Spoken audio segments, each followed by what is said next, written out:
ইউনূস তারেক বৈঠক এই মুহূর্তে রাজনীতির প্রধান ইভেন্ট। ফখরুল লন্ডনের দিকে তাকিয়ে আছে পুরো বাংলাদেশ। পর্দার আড়ালে কি এমন ঘটতে চলেছে যা বদলে দিতে পারে দেশের পুরো রাজনৈতিক ভবিষ্যৎ? এমন এক বৈঠক যার দিকে তাকিয়ে আছে আন্তর্জাতিক মহলও। হ্যাঁ, আমরা বলছি শান্তিতে নোবেল বিজয়ী ও অন্তর্বর্তী সরকারের প্রধান উপদেষ্টা ডক্টর মোহাম্মদ ইউনূস এবং বিএনপির ভারপ্রাপ্ত চেয়ারম্যান তারেক রহমানের সম্ভাব্য বৈঠকের কথা। রাজনীতির মঞ্চে এই মুহূর্তে এর চেয়ে বড় কোনো ইভেন্ট নেই। এটা আমাদের কথা নয়, খোদ বিএনপি মহাসচিব মির্জা ফখরুল ইসলাম আলমগীর এই বৈঠককে আখ্যা দিয়েছেন এই মুহূর্তে রাজনীতির প্রধান ইভেন্ট হিসেবে।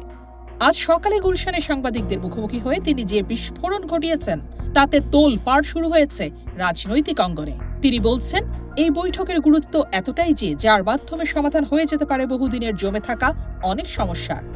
একবার ভাবুন, একটি মাত্র বৈঠক, আর তাতেই খুলে যেতে পারে সংকটের জট। কিন্তু কি সেই সমস্যা?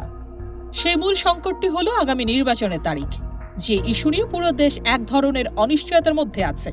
সেই জটিলতার সমাধান কি তবে এই বৈঠকেই লুকিয়ে? ফখরুল কিন্তু আশাবাদী। তিনি মনে করেন এই আলোচনার মাধ্যমেই সেই পথ বেরিয়ে আসতে পারে। শুধু তাই নয়, মির্জা ফখরুল আরও এক ধাপ এগিয়ে গিয়ে বলেছেন, এই বৈঠকের মাধ্যমে রাজনীতির এক নতুন ডাইমেনশন বা নতুন দিগন্ত উন্মোচিত হতে পারে। আর সেই ঐতিহাসিক মুহূর্তে সিদ্ধান্ত নেওয়ার পুরো ক্ষমতা দেয়া হয়েছে তারেক রহমানের হাতেই।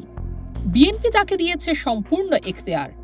অর্থাৎ লন্ডনের ওই বৈঠক থেকে যে সিদ্ধান্তই আসুক না কেন, সেটিই হবে বিএনপির চূড়ান্ত অবস্থান। একদিকে একটি অন্তর্বর্তীকালীন সরকার, যার রাজনৈতিক অভিজ্ঞতার ঘাটতি আছে বলে বিএনপি মনে করছে, অন্যদিকে দেশের অন্যতম বৃহৎ একটি রাজনৈতিক দল, যারা তাদের নেতার উপর রাখছে পূর্ণ আস্থা। আর এই দুই শক্তি যখন এক টেবিলে বসছে, তখন এর ফলাফল কি হতে পারে তা নিয়ে চলছে চুলচেরা বিশ্লেষণ। লন্ডনে একটি সম্ভাব্য বৈঠক, আর তার ঢেউ এসে আছড়ে পড়ছে ঢাকার ক্ষমতার করিডোরে। পুরো জাতি যেন রুদ্ধশ্বাস অপেক্ষা করছে একটি ইতিবাচক ফলাফলের জন্য।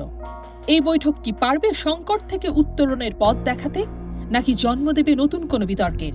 আপনার কি মনে হয়? আপনার মূল্যবান মতামত আমাদের জানান নিচের কমেন্ট সেকশনে। বাংলাদেশের রাজনীতির এমন এক্সক্লুসিভ সব আপডেটের জন্য আমাদের সাথেই থাকুন।